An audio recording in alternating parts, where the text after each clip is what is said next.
guys, how's it going? My name's Christian, and welcome back to another RF Online PlayPark video.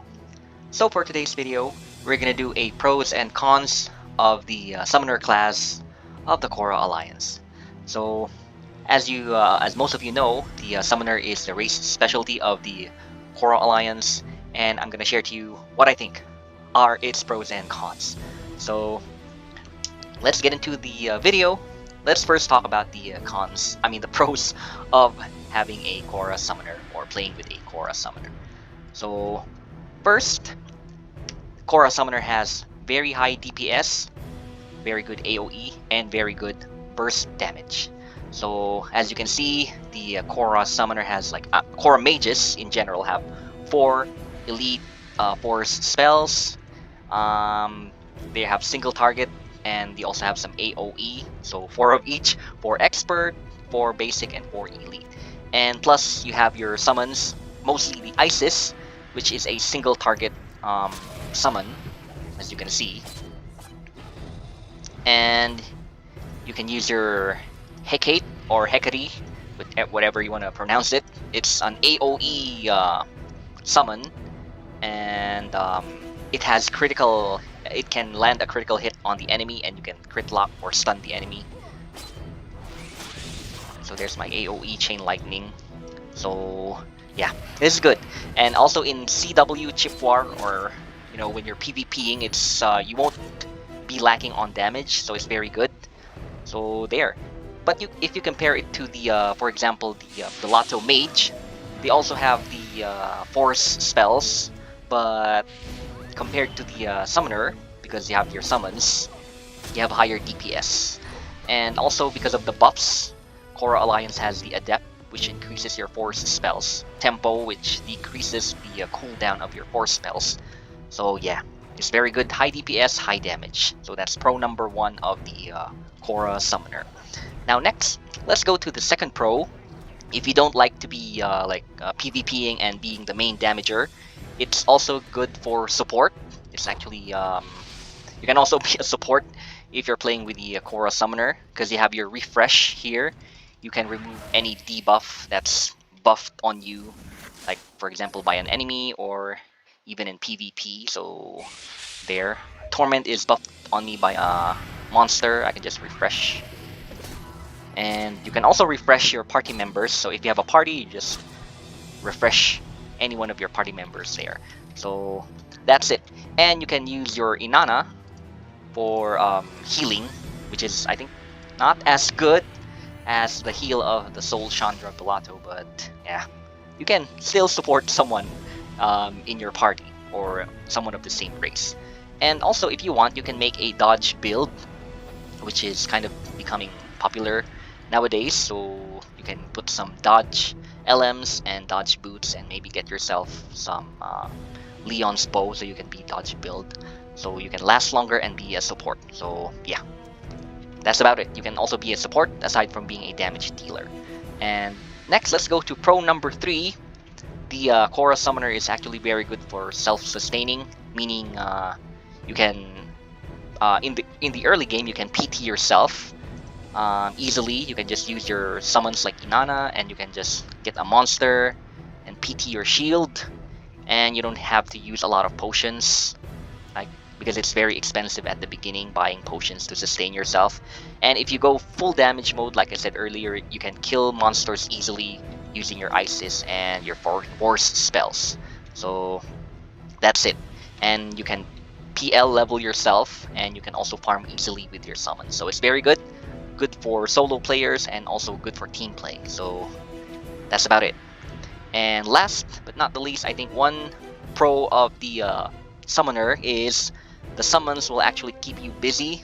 So for example, I have my Zealot, which is my main character, and it's already max experience, level 75 max XP, and has good gear, so there's really nothing to do there anymore. So if it's not chip war time or PvP time, I'm usually just playing with my Summoner and leveling my summons, which is actually very time consuming, but at least you have something to do. And like I said in a previous video, it's very rewarding if you have high level summons. So yeah, it's gonna keep you away from boredom, and you'll have something to do. If you want, you can just level your summons: Isis, Hecate, and your Inanna, and your Paimon, which I don't really use much. So there are your pros for the Cora Summoner. So now let's go to the cons of the Cora Summoner. So as most of you know, and if you've been playing games, mages in general have low survivability. They have low HP, and your armors are not as tough as warriors. So yeah, if it's a chip war, and also when you're just leveling or farming, you're gonna expect that you're gonna die most of the time.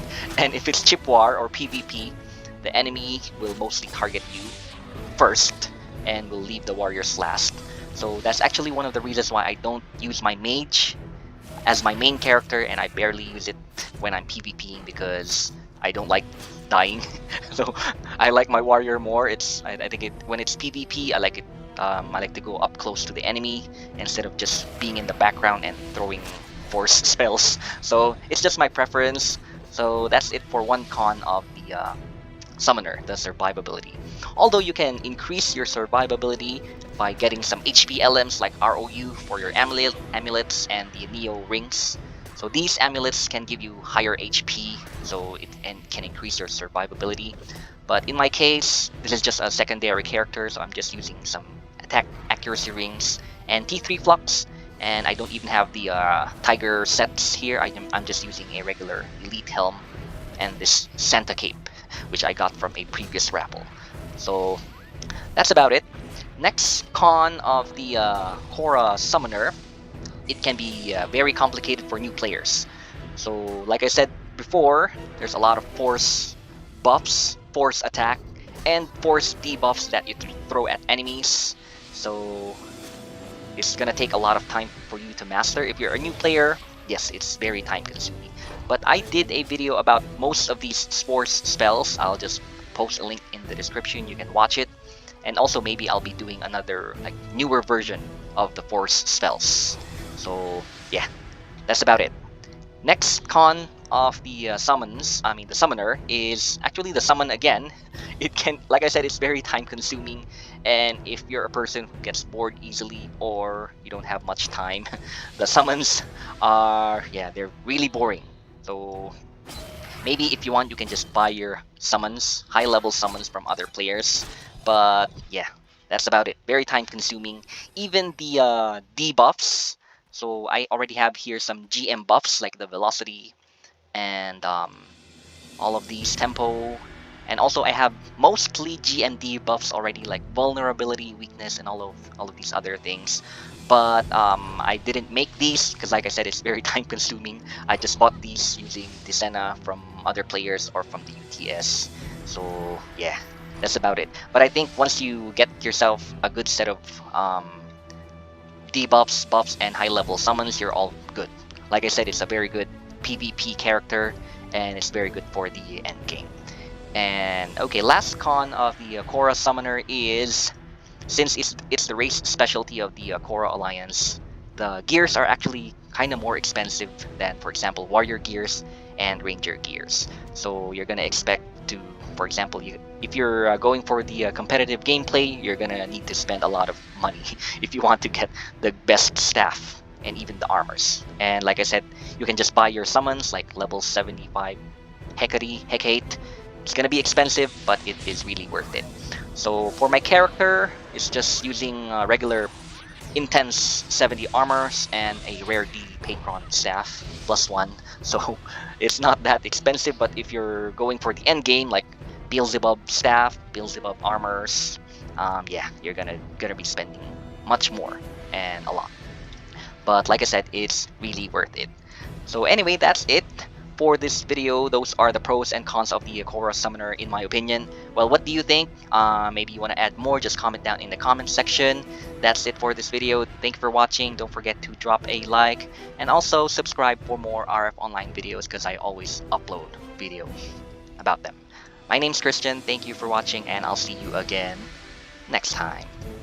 Bye-bye.